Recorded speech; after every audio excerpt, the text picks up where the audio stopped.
Seujung kuku. Lo sentuh milik gue. Lo harus siap menerima konsekuensinya. Galaksi Carlosa. Aku bilang jangan mendekat. Aileen kembali berteriak. Kedua tangannya terkepal. Ia tidak bisa berkelahi. Tapi tubuhnya kuat. Aileen menyesal. Karena dulu ia memandang remeh ilmu bela diri. Buat apa menguasai ilmu bela diri jika keempat kakaknya selalu melindunginya? Terutama kedua kakak kembarnya yang tak pernah menjauh darinya. Tapi di saat seperti ini, ia menyesali semuanya. Penyesalan memang selalu datang. Di akhir, sudah saya katakan gadis manis. Jika kamu tidak mau terluka, maka katakanlah di mana letak Ruby Safir berada. Kamu sudah lama terkurung di rumah tua ini. Pasti kamu mendapatkan informasi. Ucap pemimpin yang memiliki wajah menyeramkan di mata Aileen. Aku tidak tahu apapun mengenai Ruby yang kamu maksud. Aku baru setengah hari berada di rumah ini. Dan mereka tidak pernah membahas tentang Ruby itu. Angkasa, dia adalah pemimpin yang menghalangi jalan Aileen untuk pergi. Sudah beberapa hari ini, Angkasa dan bawahannya mengawasi tempat ini. Hanya mengawasi saja, karena mereka tidak bisa masuk. Apalagi mereka juga harus berhati-hati berada di hutan ini karena banyak sekali binatang buas. Dan juga jebakan. Dan kata rumor, di hutan ini ada seekor serigala ganas yang selalu menjaga tempat ini. Sia, Carlosa memang sangat pandai dalam memilih markas. Hingga rumah seperti kastil bisa mereka tempati. Kamu benar-benar harus diberikan sedikit pelajaran agar kamu menjawab. Angkasa dengan marah menarik kerudung Aileen. Dan Aileen tidak tinggal diam. Mencoba untuk melepaskan diri. Lepas, Aileen mencoba memberontak. Angkasa menyeringai saat tersadar dari kegelapan malam. Mata bening dari gadis berpakaian tertutup ini bersinar membuatnya terpesona, apalagi jika ia membuka kain yang menutupi wajah indahnya itu. Ia buka. Apa ia bisa melihat keindahan yang pertama kalinya ia lihat? Gadis manis, berhentilah memberontak. Saya hanya ingin mencicipi tubuh kamu dan melihat keindahan yang kamu tutupi dengan kain putih ini. Aileen menggeleng dengan kuat. Air matanya sudah turun membasahi pipinya. Ia benci keadaan seperti ini, di mana pria menginginkan tubuhnya, dan penasaran dengan wajah yang selama ini ia tutupi. Kedua tangan Aileen terkepal kuat saat tangan besarnya mulai membuka cadarnya. Tapi mana bisa ia diam saja? Ia Aileen takut, tapi kemarahannya lebih mendominasi saat ini. Aileen menendang perut angkasa sekuat mungkin. Menggunakan lututnya.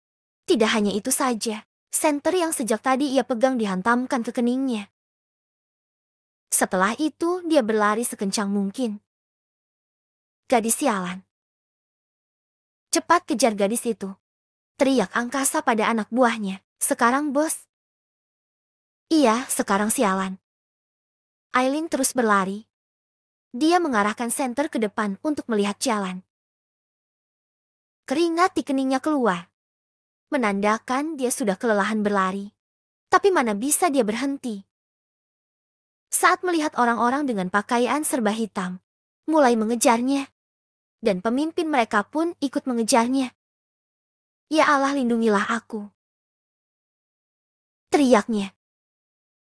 Aileen terjatuh, berguling-guling. Karena tanah yang ia pijaki sangatlah licin. Sampai akhirnya, dia berhenti, berguling-guling karena ditahan oleh pohon besar.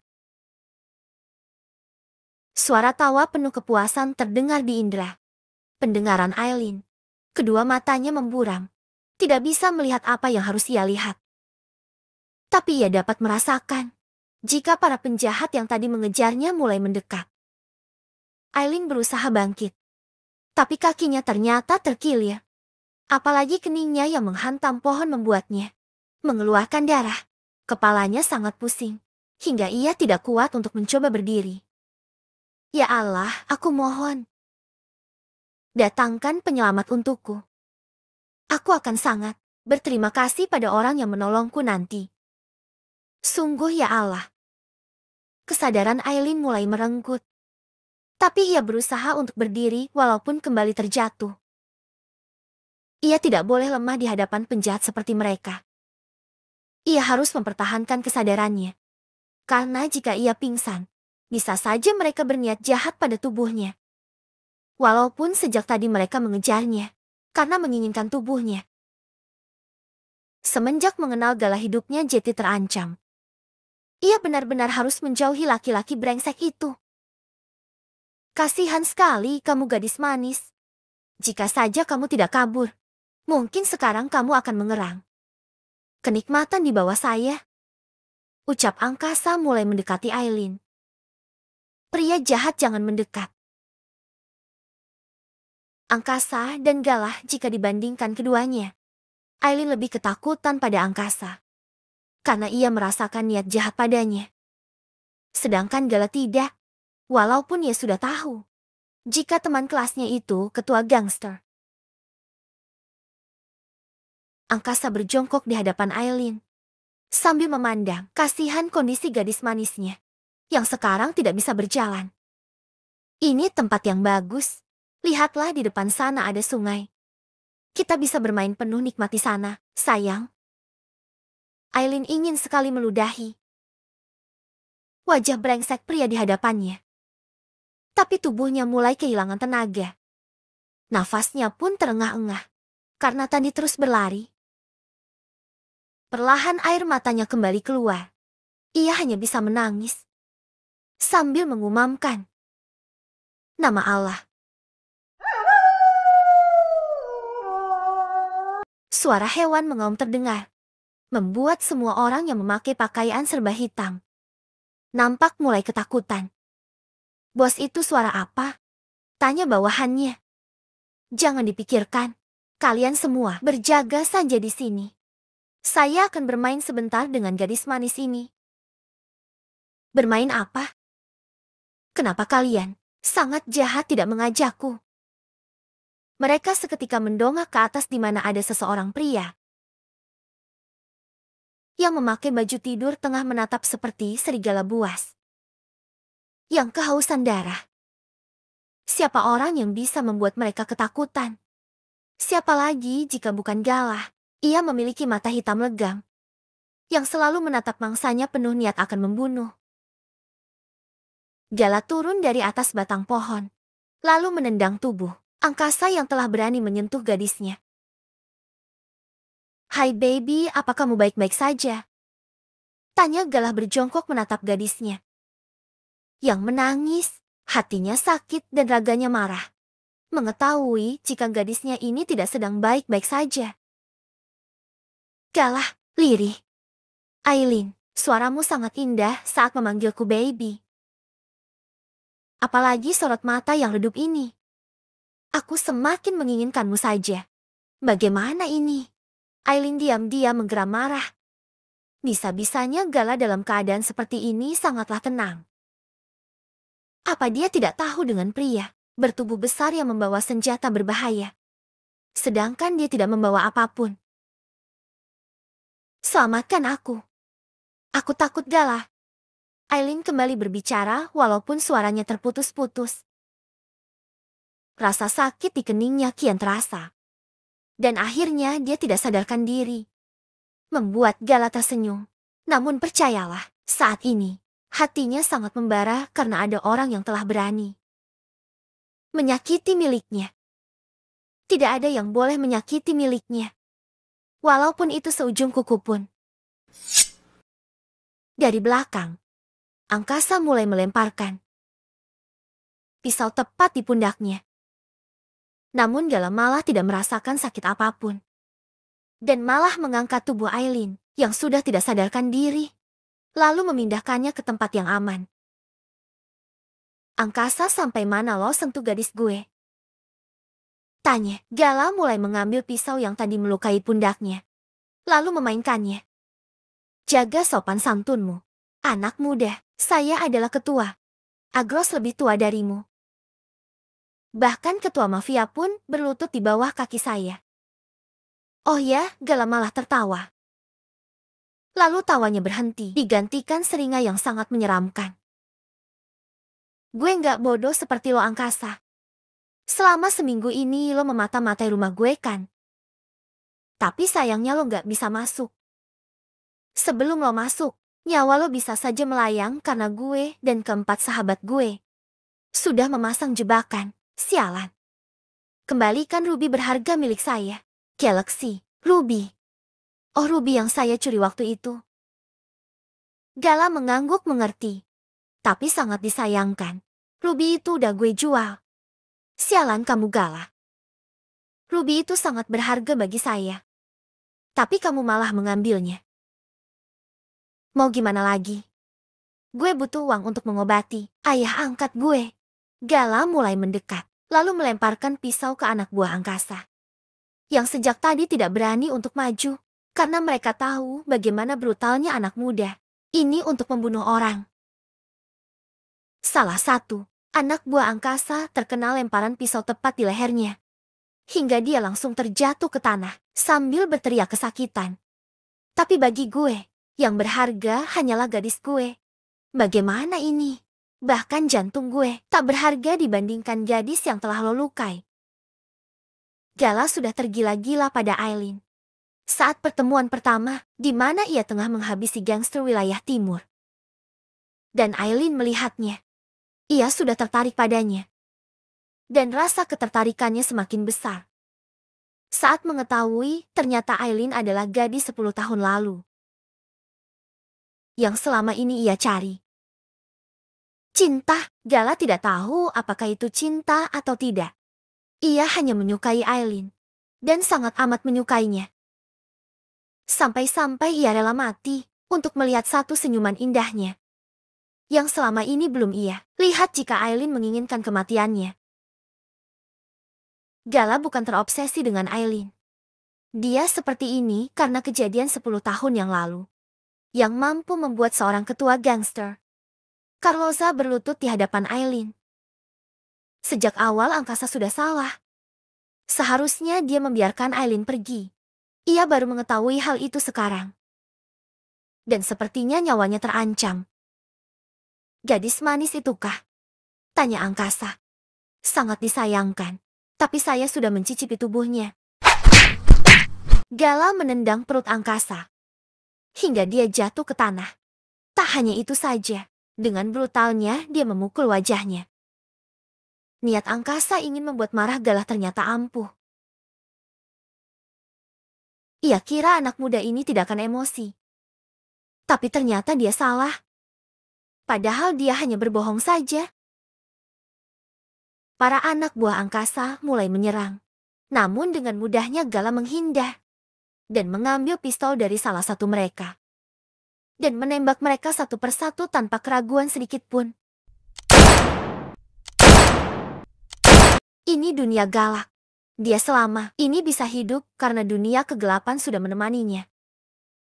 Darah adalah temannya.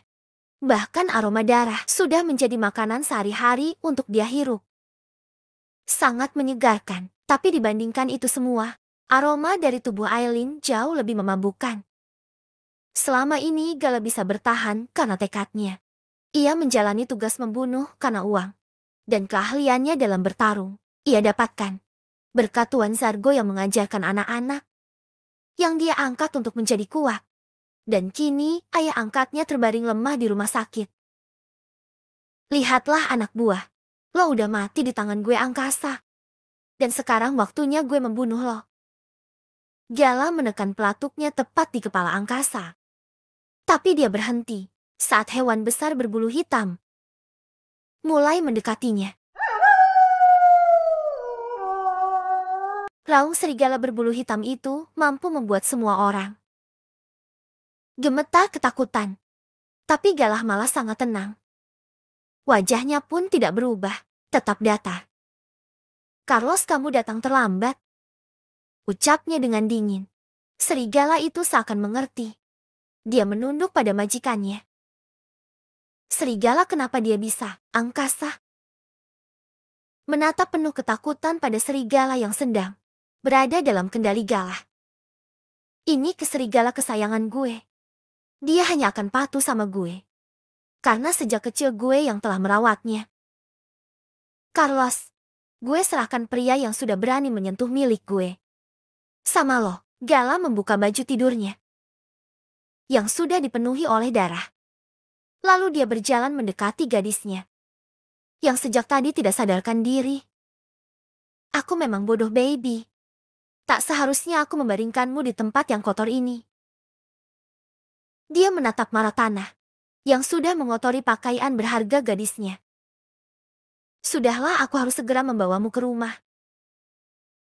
Galah mengangkat tubuh kecil Aileen ala Brindale style.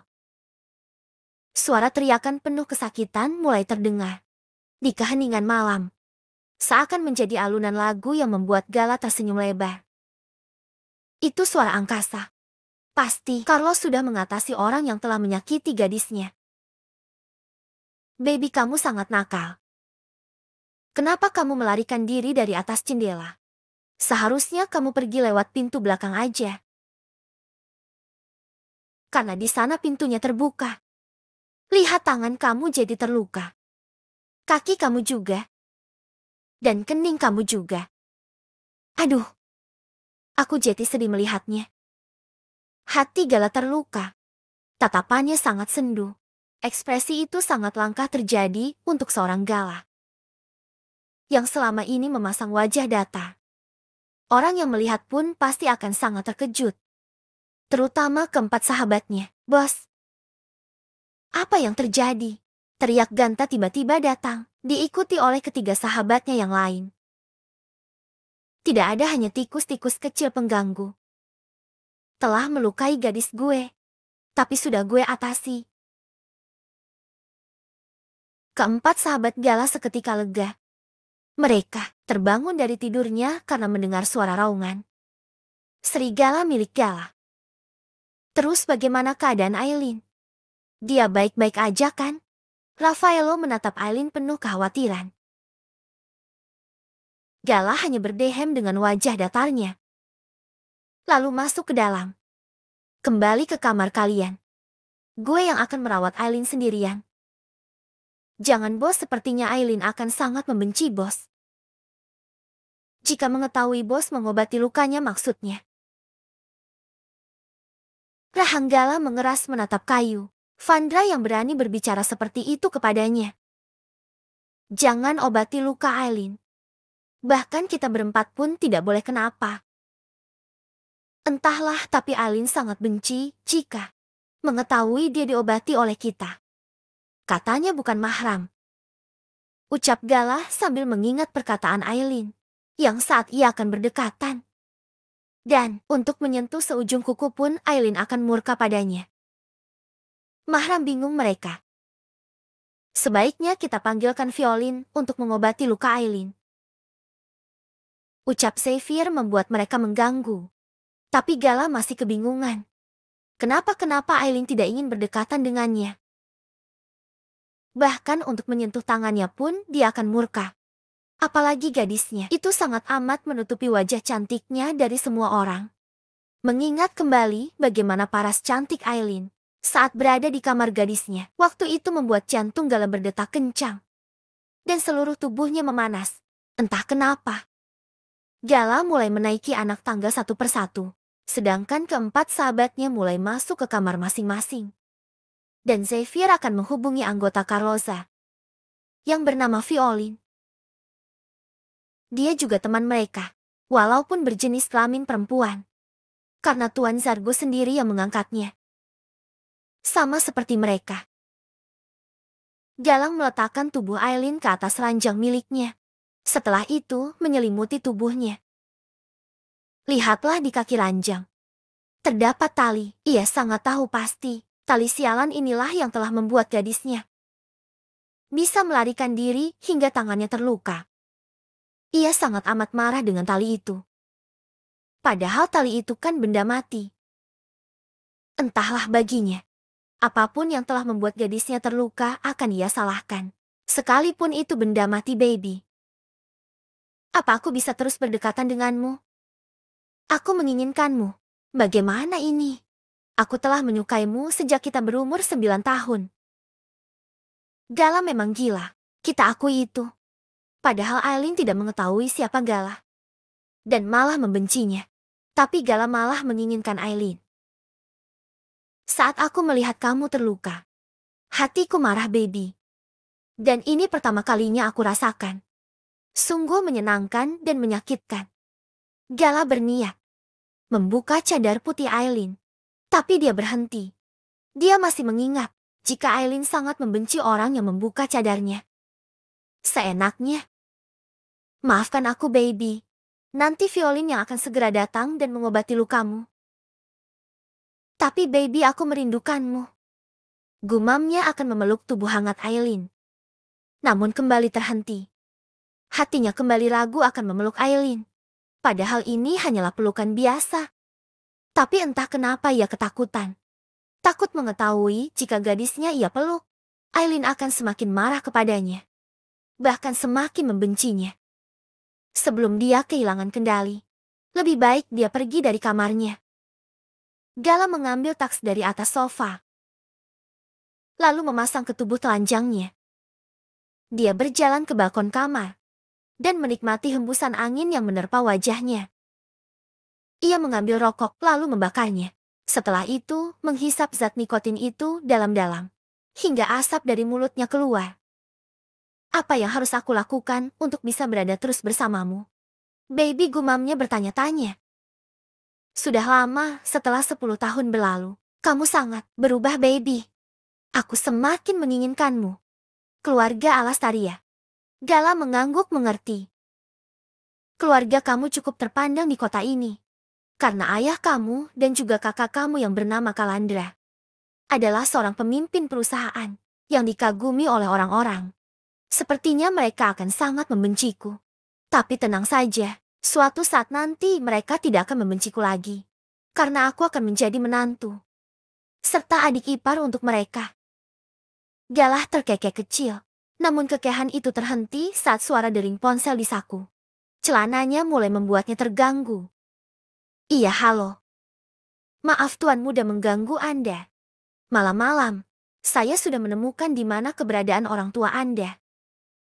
Jantung Gala berdegup dengan kencang. Akhirnya setelah sekian lama ia mencari keberadaan kedua orang tuanya. Dan sekarang, dia telah menemukan mereka. Siapa nama orang tua biadab yang telah berani membuang gue ke tempat sampah? Rahang Gala mulai mengeras. Emosinya mulai keluar. Namun ia mencoba untuk menahannya. Ia yang masih bayi dan tidak memiliki dosa ataupun kesalahan. Kenapa kedua orang tua biadabnya membuangnya ke tempat sampah? Lalu sampai. Akhirnya ia berada di panti asuhan. Dan setelah itu dia diangkat menjadi anak Tuan Zargo. Bersama sahabatnya yang lain. Nama kedua orang tua Tuan muda adalah Sakna Fares. Dan juga Aluna Serafia Shanum bersambung.